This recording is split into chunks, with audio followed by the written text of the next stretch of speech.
Hello traders, good evening. இன்னைக்கு நம்மளோட market அனாலிசிஸை நம்ம வழக்கம் போல 4 செக்மெண்ட்டாக பிரிச்சிருக்கோம். முதல் செக்மெண்ட்டில் ஸ்ட்ரெயிட் ஆஃப் ஹார்மஸை நாங்கள் மூடிட்டோம்னு சொல்லிட்டு ஈரான் வந்து மறுபடியும் டிக்ளேர் பண்ணிட்டாங்க. இதுக்கு காரணம் அமெரிக்கா மிகப்பெரிய தாக்குதலை இன்னைக்கு காலையில் பண்ணியிருக்காங்க, சண்டே காலையில். பதில் தாக்குதலை ஈரானும் பண்ணியிருக்காங்க. ஆனால் இந்த பிரச்சனையை ஆரம்பித்து வச்சது ஈரான் தான். அதை பற்றி டீட்டெயில்டாக பேசிடுவோம். ஒருவேளை இந்த தாக்குதலே நடக்காமல் இருந்திருந்தா கூட நாளைக்கு நம்மளோட மார்க்கெட் கேப் டவுனில் தான் ஓப்பன் ஆயிருக்கும். அதுக்கான காரணம் என்னென்னா, செகண்ட் செக்மெண்ட்டில் நம்ம பேச போகிறது தான் இந்த அமெரிக்கா இந்தியா மேலே எக்ஸ்ட்ரா 12% டேக்ஸ் போட போகிறதா பிளான் பண்ணிட்டு இருக்காங்க. அதுக்கான காரணத்தையும் கண்டுபிடிச்சிட்டாங்க. இதுக்கு இந்தியா வந்து எதிர்ப்பு தெரிவிச்சிருக்காங்க. ஸோ இது வந்து இந்த ட்ரேடில் மறுபடியும் லேட் பண்ணுமோன்ற ஒரு பயத்தை உண்டாக்கியிருக்கு. இதனாலையும் நம்மளோட மார்க்கெட் நெகட்டிவாக ரியாக்ட் பண்ணும்.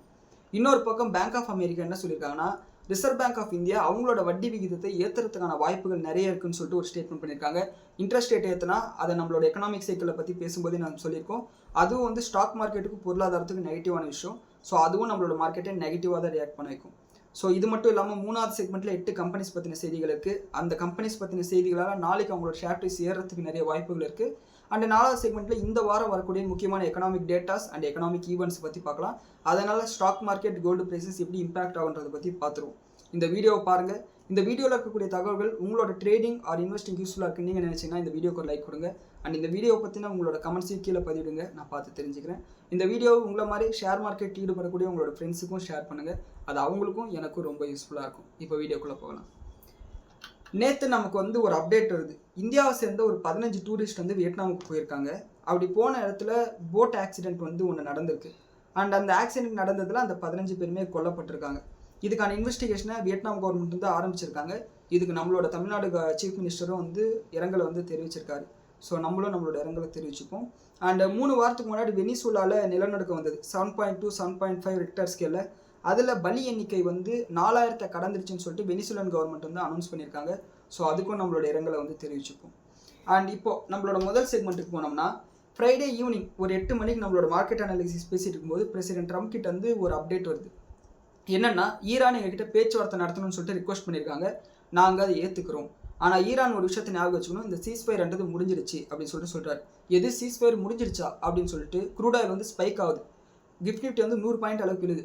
கொஞ்ச நேரத்திலே இது தெரிஞ்ச விஷயம் தான், சீஸ்ஃபயர்னு சொன்னால் கூட சண்டை தான் போட போகிறாங்கன்னு சொல்லிட்டு ரெண்டுமே வந்து நார்மலான இடத்துக்கு வந்துடுது, ரிகவர் ஆகிட்டு. எண்ட் ஆஃப் த டைமில் வந்து அமெரிக்கன் மார்க்கெட் முடியும் போது நம்மளோட நிஃப்டி ஒரு 30 பாயிண்ட் அளவுக்கு கேப் டவுன் சொல்லிட்டு இண்டிகேட் பண்ணுது. ஆனால் அதுக்கப்புறம் தான் பல விஷயங்கள் நடந்திருக்கு. அண்ட் வெள்ளிக்கிழமை நைட்டே பல அமெரிக்க ஊடகங்கள் வந்து ஒருவேளை அமெரிக்கன் பிரசிடென்ட் கொல்லப்பட்டா அடுத்து என்ன பண்ணணும்னு சொல்லிட்டு யூஎஸ் மிலிட்ரிக்கு வந்து பிரசிடென்ட் ட்ரம்ப் வந்து ஆர்டர்ஸை இஷ்யூ பண்ணிட்டாருன்னு சொல்லிட்டு செய்திகள் வருது. அண்ட் சனிக்கிழமை காலையில் பிரசிடென்ட் ட்ரம்ப் அவரோட சோஷியல் மீடியாவில் இதை அஃபிஷியலாக டிக்ளேர் பண்ணுறாரு.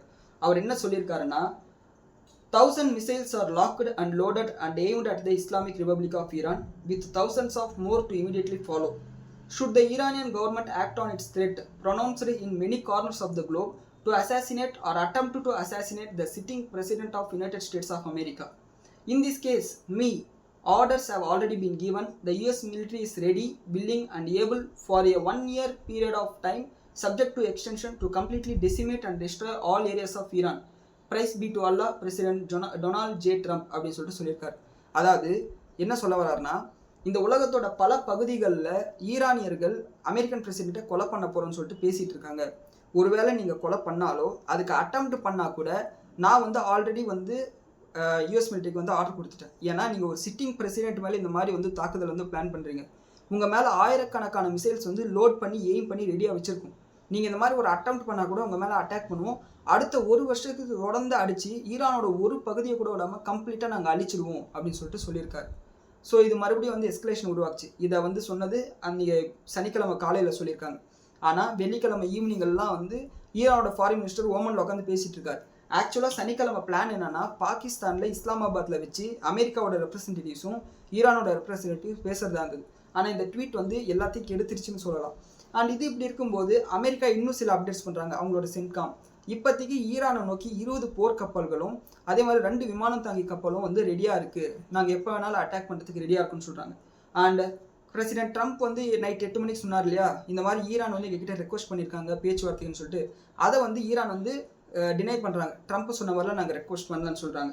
ஆனால் நமக்கு தெரிஞ்ச வரைக்கும் ஈரானோட ஃபாரின் மினிஸ்டர் ஓமனுக்கு வந்து வெள்ளிக்கிழமையே போயிட்டார். காரணம், சனிக்கிழமை அமெரிக்காவுக்கும் ஈரானுக்கும் பேச்சுவார்த்தை பாகிஸ்தானால் நடக்க இருந்தது. அண்ட் அந்த பேச்சுவார்த்தைக்கு முன்னாடி மீடியேட்டர்ஸ் கிட்ட பேசணும்னு சொல்லிட்டு ஓமனுக்கு போனார்.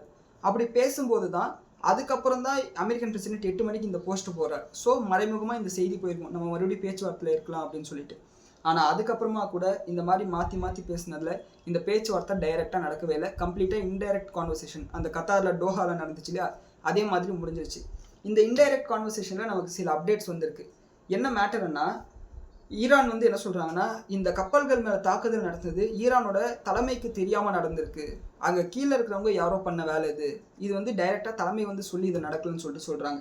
அண்ட் அது மட்டும் இல்லாமல் அதுக்கு பதிலுக்கு அமெரிக்கா என்ன சொல்கிறாங்கன்னா, சரி நீங்கள் சொல்கிறத நாங்கள் ஒத்துக்கிறோம், இதுக்கு மேலே பப்ளிக்காக சொல்லிவிடுங்க, ஸ்டேட் ஆஃப் ஹார்மஸில் எந்த கப்பல் வேணாலும் போகலாம், நாங்கள் அட்டாக் பண்ண மாட்டோம்னு சொல்லிவிடுங்க, இந்த பிரச்சனையை முடிச்சுக்கலாம்னு சொல்கிறாங்க.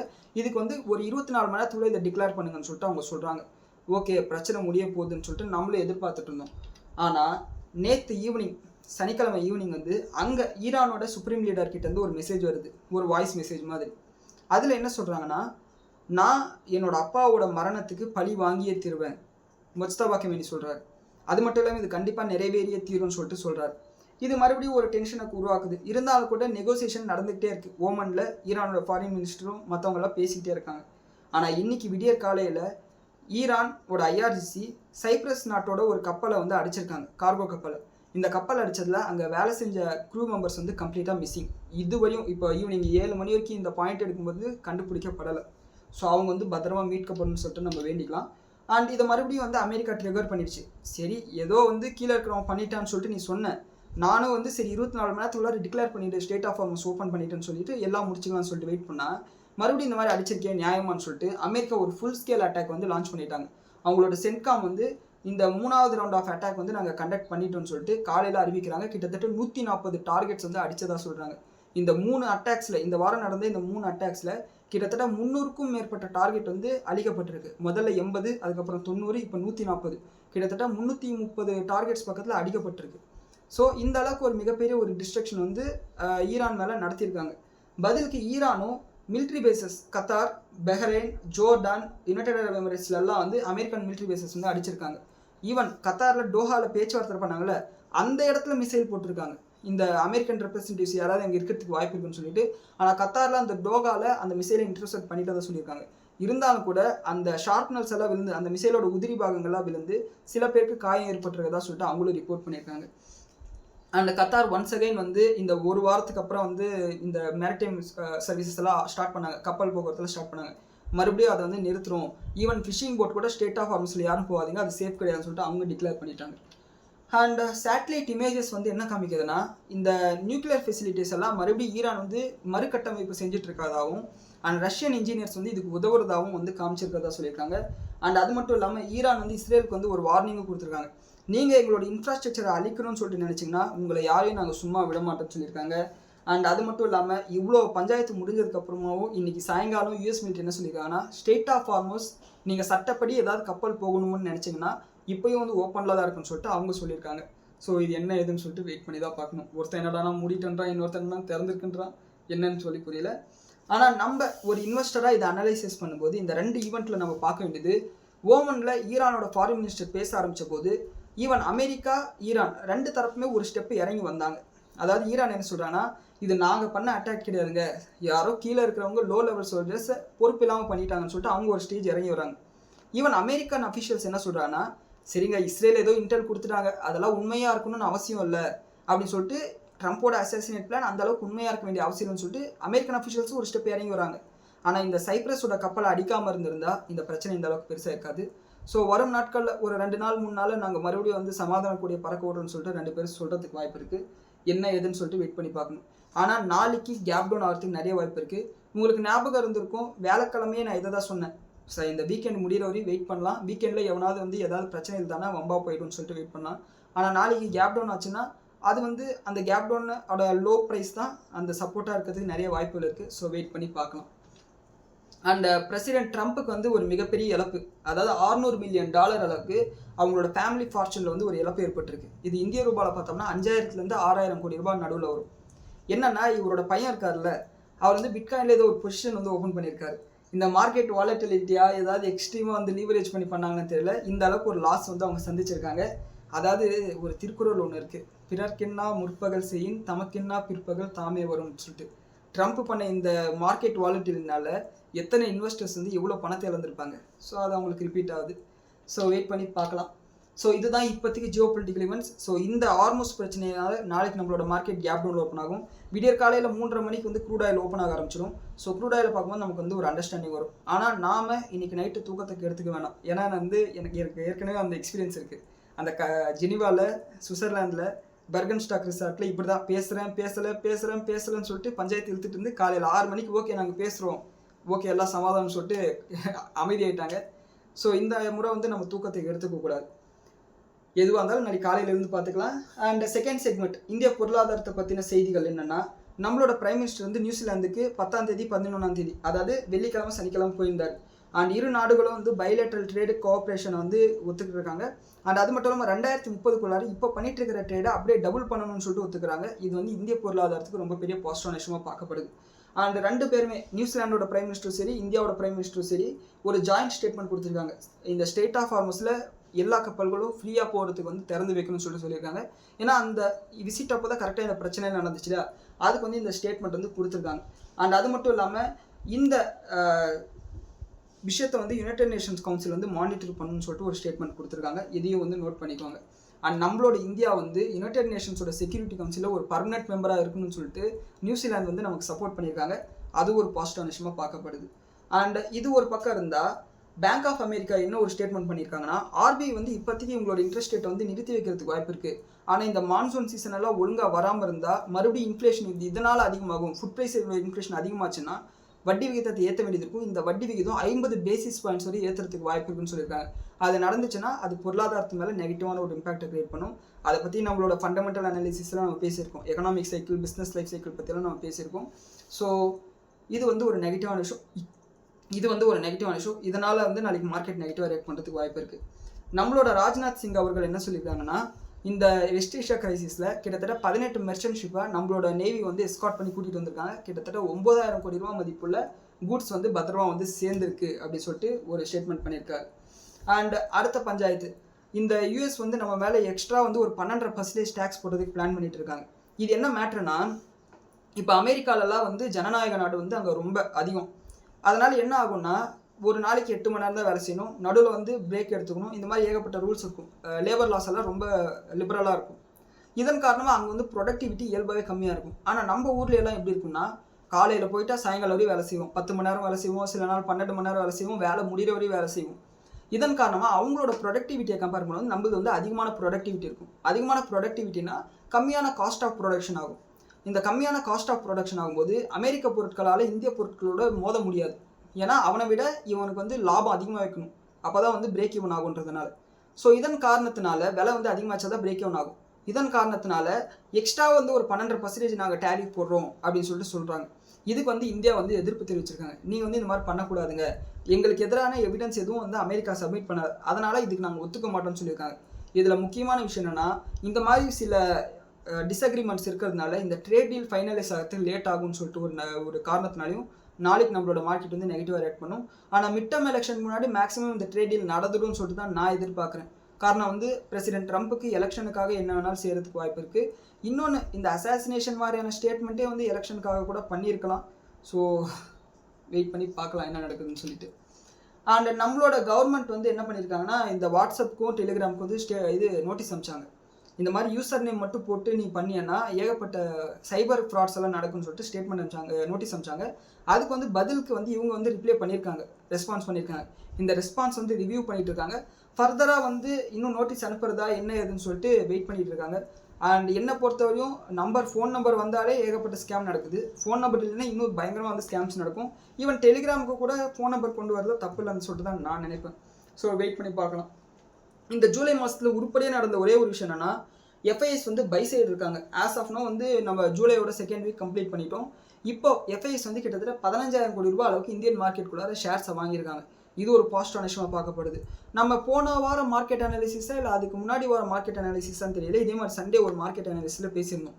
இந்த ஏஐ ஸ்டாக்ஸ்லேருந்து இன்வெஸ்டர்ஸ் வந்து பணத்தை வெளியெடுத்து ட்ரெடிஷ்னல் கம்பெனிஸில் முதலீடு பண்ணுறாங்கன்னு சொல்லிட்டு பார்த்துருந்தோம். அப்படி அவங்க முதலீடு பண்ணுறதா இருந்தால் இப்போதைக்கு இந்தியா தான் வந்து பயங்கர வேல்யூவேஷனோட இருக்குது. ஸோ இங்கே வந்து பணம் வரதுக்கு நிறைய வாய்ப்புகள் இருக்குது. இந்த ஜியோ பொலிட்டிக்கல் இவெண்ட்லாம் கொஞ்சம் கூல் டவுன் ஆச்சுன்னா. ஸோ அது ஒரு பாசிட்டிவான விஷயம். அண்ட் நம்மளோட தமிழ்நாடு கவர்மெண்ட் வந்து பொங்கலுக்கு வந்து வேஷ்டி சேலை கொடுப்பாங்க இல்லையா, அந்த வேஷ்டி சேலை இந்த முறை தரமாக இருக்கணும், ஹை குவாலிட்டியோட கொடுக்கணும்னு சொல்லிட்டு டிசைட் பண்ணியிருக்காங்க. இதுக்காக 642 கோடியே 90 லட்சம் ரூபாய் அளவுக்கு நிதியை வந்து ஒதுக்கியிருக்காங்க. ஸோ இந்த முறை இந்த பொங்கலோட வேஷ்டி சேலை வந்து கொஞ்சம் குவாலிட்டியாக இருக்குன்னு சொல்லிட்டு சொல்லியிருக்காங்க. அண்ட் அது மட்டும் இல்லாமல் இதனால் டெக்ஸ்டைல் இண்டஸ்ட்ரி, இந்த நெசவாளர்களுக்கெல்லாம் இது பாசிட்டிவ் விஷயமாக மாறத்துக்கு வாய்ப்பு இருக்குது. அவங்களுக்கான வேலை வாய்ப்பு வந்து அதிகமாகும். இது எதனால் நான் எம்பசைஸ் பண்ணி சொல்கிறேன்னா, இந்த மாதிரி எல்லாருக்கிட்டையும் இந்த 642 கோடி ரூபா 43 கோடி ரூபா போச்சுன்னா அதை இன்டூ 10 போடுங்களேன், கிட்டத்தட்ட 6000 கோடி ரூபா அளவுக்கு பணப்புழக்கம் வந்து மக்கள்கிட்ட வந்து ஏற்படும். இது தமிழ்நாட்டுக்குள்ளார ஏற்படும்போது அது நம்மளோட பொருளாதாரத்துக்கு நல்ல விஷயம். அண்ட் ட்ராய் என்ன சொல்லியிருக்காங்கன்னா, இந்த பேங்க்லேருந்து வரக்கூடிய சர்வீஸ் கால்ஸில் 1600 இல்லை 140ன்ற நம்பர்ஸ் எல்லாம் இதுக்கு மேலே பிளாக் பண்ண முடியாது யார் நினச்சாலும். காரணம், முக்கியமான சர்வீசஸ்க்காக தான் அந்த நம்பரை யூஸ் பண்ணுவாங்க பேங்க்ஸு, ஃபினான்ஷியல் இன்ஸ்டிடியூஷன்ஸும். அதனால் அது பிளாக் பண்ண வேணாம்னு சொல்லியிருக்காங்க. ஸோ இது ஒரு முக்கியமான விஷயமா பார்த்துக்கோங்க. 1600 140 இந்த நம்பர்லேருந்து வந்தால் ரொம்ப முக்கியமான விஷயம், அதை நோட் பண்ணிக்கோங்க. அண்ட் அடுத்து 3வது செக்மெண்ட் ஸ்டாக் ஸ்பெசிஃபிக் நியூஸ் வரும்போது, மேன்கைண்ட் ஃபார்மாக்கு ஒரு ஹாஸ்பிட்டாலிட்டி பிஸ்னஸ் ஒன்று இருக்குது. அதாவது பிராட்வே ஹாஸ்பிட்டாலிட்டி சர்வீசஸ்ன்னு சொல்லிட்டு இவங்களுக்கு வந்து ஒரு சப்சிடியரி கம்பெனி இருக்குது. இது இவங்களுக்கும் இவங்களோட பிஸ்னஸ்க்கு வந்து சம்மந்தமே இல்லாத கம்பெனின்றதுனால இது ஒரு 49 கோடி ரூபாய்க்கு விற்கிறதுக்கு இவங்களோட போர்டு வந்து அனுமதி கொடுத்துருக்காங்க. அதே சமயம் நெதர்லாண்டில் 5 மில்லியன் யூரோ முதலீட்டில் ஒரு சப்சிடரியாக ஆரம்பிச்சிருக்காங்க. இந்த சப்சிடரி மூலயமா இந்த R&D பண்ணுறதுக்கான ஒர்க்கெல்லாம் வந்து பண்ண போகிறதா சொல்லியிருக்காங்க. இது இவங்களுக்கு ரெண்டுமே பாசிட்டிவான விஷயமாக பார்க்கப்படுது. நாளைக்கு ஷேர் ப்ரைஸ் வந்து பாசிட்டிவாக ரியாக்ட் பண்ணலாம். அடுத்து ரைட்ஸ், இவங்களுக்கு ஒரு கன்சல்டிங் ஆர்டர் பாட்னா மெட்ரோ கிட்ட வந்து கிடச்சிருக்கு. அதாவது இந்த கன்சல்டிங் ஆர்டரோட மதிப்பு பார்த்தோம்னா 79 கோடி. இந்த கன்சல்டிங் ப்ராசஸ் வந்து அடுத்த 68 மாதத்துக்கு, அதாவது 5 வருஷத்துக்கு வந்து நடக்கிறதுக்கு இருக்குது. ஸோ இது இவங்களுக்கு பாசிட்டிவான விஷயமாக பார்க்கப்படுது. நாளைக்கு ஷேர் ப்ரைஸ் வந்து பாசிட்டிவாக ரியாக்ட் பண்ணலாம். அடுத்து ஜஸ்டேலோட நம்பர்ஸ் வந்து கொடுத்துருக்காங்க. நம்பர்ஸ் வந்து நல்லா இருக்குது. ஆனால் இவங்களோட ஆப்ரேட்டிங் ப்ராஃபிட் மார்ஜின் வந்து குறைஞ்சிருக்கு. என்ன மேட்ருனா, இவங்களோட ப்ராஃபிட் வந்து போன வருஷம் 160 கோடி பண்ணவங்க இந்த வருஷம் வந்து 170 கோடி பண்ணியிருக்காங்க. இயர் பேசிஸில் 10 கோடி இன்க்ரீஸ் ஆயிருக்கு, ஒரு 8% பக்கத்தில் இன்க்ரீஸ் ஆயிருக்கு. ஆனால் இவங்களோட ரெவன்யூ வந்து அதை விட பல மடங்கு இன்க்ரீஸ் ஆயிருக்கு, 10% இன்க்ரீஸ் ஆயிருக்கு. போன வருஷம் வந்து 300 கோடி ரெவன்யூ பண்ணவங்க இந்த வருஷம் வந்து 330 கோடி ரூபாய் ரெவன்யூ பண்ணியிருக்காங்க. ஆனால் இவங்களோட ப்ராஃபிட் வந்து அந்தளவுக்கு இன்க்ரீஸ் ஆகாத காரணம் இவங்களோட மார்ஜின் ஒரு கண்ட்ராக்ஷன். போன வருஷம் மார்ஜின் வந்து 29% இருந்தது, இந்த வருஷம் வந்து 26.6% குறைஞ்சிருக்கு. ஸோ இதன் காரணமாக நாளைக்கு மார்க்கெட் வந்து இது எப்படி ரியாக்ட் பண்ண போகுதுன்னு சொல்லிட்டு வெயிட் பண்ணி பார்க்கணும். அண்ட் இது வந்து ஓரளவுக்கு நல்ல ரிசல்ட் தான், அந்தளவுக்கு மோசம் இல்லை. மார்ஜின் குறைஞ்சதுக்கு என்ன காரணம்னு சொல்லிட்டு மேனேஜ்மெண்ட் எக்ஸ்பிளேஷன் கொடுக்கணும். அண்ட் அடுத்து அவென்யூ சூப்பர் மார்க்கெட் டிமார்ட்டோட ரிசல்ட் வந்து சூப்பராக வந்திருக்கு, அதோட தப்பு சொல்கிறதுக்கு இல்லை. அண்ட் இவங்களோட ப்ராஃபிட் வந்து இயர் பேசிஸில் கிட்டத்தட்ட பயங்கரமாக இன்க்ரீஸ் ஆயிருக்கு, 100 கோடி ரூபாய் பக்கத்தில் இன்க்ரீஸ் ஆயிருக்கு. போன வருஷம் வந்து 770 கோடி ரூபாய் லாபம் பண்ணவங்க இந்த வருஷம் 860 கோடி ரூபாய் லாபம் பண்ணியிருக்காங்க. கிட்டத்தட்ட 90 crores அளவுக்கு லாபம் இன்க்ரீஸ் ஆயிருக்கு. ஈவன் ரெவன்யூ கூட வந்து பார்த்தீங்கன்னா 10% அளவுக்கு இன்க்ரீஸ் ஆயிருக்கு. போன வருஷம் வந்து 16,400 கோடி ரூபாய் ரெவன்யூ பண்ணவங்க இந்த வருஷம் வந்து 18,800 கோடி ரூபாய் அளவுக்கு ரெவன்யூ பண்ணியிருக்காங்க. இவங்களோட மார்ஜின் வந்து 4 basis points அளவுக்கு இன்க்ரீஸ் ஆயிருக்கு, 7.98% இருக்குது. இது எல்லாமே வந்து பாசிட்டிவான ஒரு ரிசல்ட்டாக தான் பார்க்கப்படுது. டிமார்ட்டுக்கு நாளைக்கு ஷேர் ப்ரைஸ் பாசிட்டிவாக ரியாக்ட் பண்ணலாம். அண்ட் எஃப்எஸ்ஐ, இவங்க வந்து எஃப்எஸ்ஐ வந்து ஸ்விக்கிக்கு வந்து 9 நோட்டீஸ் கொடுத்துருக்காங்க. என்னன்னா, ஸ்விக்கி இன்ஸ்டால்மெண்ட்டில் விற்கக்கூடிய ப்ராடக்ட் வந்து அந்தளவுக்கு சுத்தமாக இல்லைன்னு சொல்லிட்டு நோட்டீஸ் கொடுத்துருக்காங்க. இது ஸ்விக்கியோட ஷேர் ப்ரைஸை நாளைக்கு நெகட்டிவாக இம்பாக்ட் பண்ணுறதுக்கு வாய்ப்பு இருக்குது. டிசிஎஸ் புதுசாக வந்து 8,900, அதாவது 8,900 ஏஐ இன்ஜினியர்ஸை வந்து எம்ப்ளாய் பண்ண போகிறதா சொல்லியிருக்காங்க. எதுக்குன்னா, இந்த ஏஐ செக்மெண்ட்டில் புதுசாக அக்விசிஷன் பண்ண போகிறதாவும், இந்த ஏஐ செக்மெண்ட்டில் ரெவன்யூ வந்து ஒரு 4-5 குவார்ட்டருக்குள்ளார 20% அளவுக்கு கொண்டு வர போகிறோம். அதாவது நாங்கள் 100 ரூபா வியாபாரம் பண்ணோம்னா அதில் 20 ரூபா அளவுக்கு ஏஐயில் மட்டும் வியாபாரம் பண்ணணும்னு சொல்லிட்டு அவங்களோட Q1 நம்பர்ஸில் பேசியிருந்தாங்க. அண்ட் அதை தொடர்ந்து இந்த மாதிரி ஒரு பிளானை வந்து அவங்க அனௌன்ஸ் பண்ணியிருக்காங்க. இதனால் நாளைக்கு டிசிஎஸ் வந்து பாசிட்டிவாக ரியாக்ட் பண்ணுறதுக்கு நிறைய வாய்ப்புகள் இருக்குது. அண்ட் HDFC பேங்க் நாளைக்கு பயங்கர பாசிட்டிவாக ரியாக்ட் பண்ணுறதுக்கு வாய்ப்பு இருக்குது. என்ன சொல்கிறாங்கன்னா, இந்த லாஸ்ட் ஃபினான்ஷியல் இயரில் எம்ப்ளாயீஸோட கவுண்ட் வந்து 3,343 பேரை வந்து குறைச்சிருக்கோன்னு சொல்கிறாங்க. இது ஒரு இன்வெஸ்டராக நமக்கு பாசிட்டிவான விஷயம், ஆனால் பேங்க்கில் வேலை செய்கிறவங்களுக்கு நெகட்டிவான விஷயம். இந்த ஏஐயோட உதவியால் ஒர்க் ஃபோர்ஸை வந்து நாங்கள் கம்மி பண்ணுறோன்றது பேங்க்ஸோட ஆப்ரேட்டிங் ப்ராஃபிட் மார்ஜினை இன்க்ரீஸ் பண்ணும். இது ஒரு பாசிட்டிவான விஷயம். ஆனால் பேங்க்கில் வேலை செய்கிறவங்க, பேங்க் எக்ஸாமுக்கு எழுதுகிறவங்களுக்கு இது ஒரு நெகட்டிவான விஷயம். இருக்கிறவங்களுக்கே வேலை போகுதுன்னா புதுசாக வந்து பேங்க்கில் வேலைக்கு போகிறவங்களுக்கு வந்து அது கஷ்டமாக இருக்கும். ஸோ இந்த பேங்க் எக்ஸாமுக்கு படிக்கிறேன்னு சொல்லிட்டு இருக்கிறவங்க இது ஒரு பிளான் பியை வந்து ரெடி பண்ணி வச்சுக்கிறது நல்லது.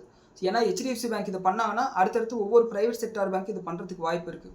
ஸோ அதை நோட் பண்ணிக்கோங்க. மேபி இது ப்ரைவேட் செக்டார் பேங்க்கோட ஓவரால் இண்டெக்ஸையும் கூட நாளைக்கு ஏற்றுறதுக்கு வாய்ப்பு இருக்குது. ஆனால் இந்த வெஸ்ட் ஏஷியா கிரைசிஸ், இந்த அமெரிக்கா பிரச்சனை, இதெல்லாம் வந்து எப்படி நம்மளோட மார்க்கெட் இம்பாக்ட் பண்ணுறதுன்னு வெயிட் பண்ணி பார்க்கணும். அண்ட் ஆட்சன் ஆக்ரோ, இவங்க வந்து பாலோட விலை வந்து இன்க்ரீஸ் பண்ணாங்க. இதை வீக்கெண்டில் தான் அனௌன்ஸ் பண்ணாங்க. அதாவது 1 லிட்டருக்கு வந்து 3 ரூபா வந்து இன்க்ரீஸ் பண்ணியிருக்காங்க. அரை லிட்டர் பேக்கெட்டுக்கு வந்து 2 ரூபாய் இன்க்ரீஸ் பண்ணியிருக்காங்க. 250 ml பேக்கெட் வந்து 1 ரூபாய் இன்க்ரீஸ் பண்ணியிருக்காங்க. இது வந்து கண்டிப்பாக எங்களுக்கு பாசிட்டிவான விஷயம். நாளைக்கு மார்க்கெட்டில் எப்படி இந்த ஷேர் ப்ரைஸ் ரியாக்ட் பண்ணுதுன்னு சொல்லிட்டு வெயிட் பண்ணி பார்க்கணும். அண்ட் 4வது செக்மெண்ட் முக்கியமான எக்கனாமிக் ஈவெண்ட்ஸ் அண்ட் டேட்டா. நாளைக்கு திங்கட்கிழமை இந்தியாவோட ஜூன் மாதத்தோட சிபி இன்ஃப்ளேஷன் டேட்டா இருக்குது இயர் ஆன் இயர் பேசிஸில். போன வருஷம் ஜூன் மாதம் எப்படி இருந்தது, இந்த வருஷம் ஜூன் மாதம் எப்படி இருந்ததுன்னு சொல்லிட்டு இது ஒன்று தான் நாளைக்கு வரக்கூடிய டேட்டா. செவ்வாய்க்கிழமை இந்தியாவோட ஹோல்சேல் ப்ரைஸ் இன்ஃப்ளேஷன் டேட்டாவும் அமெரிக்காவோட சிபி இன்ஃப்ளேஷன் டேட்டாவும் வரப்போகுது. இது ரெண்டுமே முக்கியமான விஷயம். இந்த சிபி இன்ஃப்ளேஷன் டேட்டா வந்து எந்த அளவுக்கு கம்மியாகுதோ அந்த அளவுக்கு 2 நாட்டோட பொருளாதாரத்துக்கும் ஸ்டாக் மார்க்கெட்டுக்கும் நல்ல விஷயம். இன்ஃப்ளேஷன் அதிகமாக வந்துச்சுன்னா இன்ட்ரெஸ்ட் ரேட் ஏற்றக்கூடாதுன்னு சொல்லிட்டு கிளம்புவாங்க. அது கோல்டு ப்ரைஸஸையும் ஷேர் மார்க்கெட்டையும் கீழே தள்ளும். அதை நோட் பண்ணிக்கோங்க. அண்ட் அடுத்து சைனாவோட ஜிடிபி டேட்டா வந்து புதன்கிழமை வரப்போகுது. அண்ட் இது மட்டும் இல்லாமல் புதன்கிழமை இந்தியாவோட ட்ரேட் பேலன்ஸை பற்றி வரப்போகுது. அண்ட் இது எந்த அளவுக்கு வரப்போதோ அதைப்படி தான் அமெரிக்கன் டாலருக்கு நிகரான இந்திய ரூபா வந்து ரியாக்ட் பண்ணும். அதையும் நோட் பண்ணிக்கோங்க. அண்ட் இதே புதன்கிழமை இந்தியாவோட ஜூன் மாதத்துக்கான எக்ஸ்போர்ட் இம்போர்ட் டேட்டாவும் ரிலீஸ் பண்ண போகிறாங்க. அண்ட் அமெரிக்காவோட பர்ச்சேசிங் ப்ரைஸ் இண்டெக்ஸும் அண்ட் க்ரூட் ஆயிலோட இன்வென்ட்ரி வந்து இன்னைக்கு வந்து ரிலீஸ் ஆகும் புதன்கிழமை. அண்ட் வியாழக்கிழமை அமெரிக்காவோட ரீட்டைல் சேல்ஸ் டேட்டா வந்து வரப்போகுது. இந்த சேல்ஸ் டேட்டா கம்மியாக இருந்துச்சுன்னா நல்லது. சேல்ஸ் அதிகமாக இருக்குன்னா எல்லாருக்கிட்டையும் பணம் இருக்குது, எல்லாரும் கூட்ஸ் வாங்குறாங்கன்னு சொல்லிட்டு இன்ட்ரெஸ்ட் ரேட் ஏற்றுவாங்க. சேல்ஸ் கம்மியாக இருக்குன்னா ஓகே எல்லாரும் வந்து கம்மியாக தான் வாங்குறாங்க, பொருளாதாரம் அந்தளவுக்கு நல்லா இல்லை, இப்போதைக்கு இன்ட்ரெஸ்ட் ரேட் ஏற்ற வேணாம்னு சொல்லிட்டு அமெரிக்கா நினைப்பாங்க. மார்க்கெட் அதை அப்படி தான் பார்க்கும். ஸோ இது வந்து மார்க்கெட் இம்பாக்ட் பண்ணும். அண்ட் அமெரிக்காவில் இனிஷியல் ஜாப்லெஸ் கிளைம்ஸும் வரப்போகுது. இது எந்த அளவுக்கு வந்து அதிகமாக வருதோ, அதாவது எனக்கு வேலை இல்லைன்னு எத்தனை பேர் சொல்ல போகிறாங்களோ அதை பொறுத்து மார்க்கெட் ரியாக்ட் பண்ணும். அண்ட் வெள்ளிக்கிழமை ஆஸ் யூஷுவல் இந்தியாவோட ஃபாரெக்ஸ் ரிசர்வ்ஸை பற்றின டேட்டா வரும். ஸோ இதுதான் வந்து இப்போ இருக்கக்கூடிய மார்க்கெட்டை பற்றின செய்தி. நாளைக்கு மார்க்கெட்டை இந்த செய்திகள் வந்து இம்பாக்ட் பண்ணுறதுக்கு நிறைய வாய்ப்புகள் இருக்குது. அண்ட் இந்த வீடியோ பற்றின உங்களோட கருத்துக்களை கீழே கமெண்ட்ஸில் சொல்லுங்கள். நன்றி, வணக்கம்.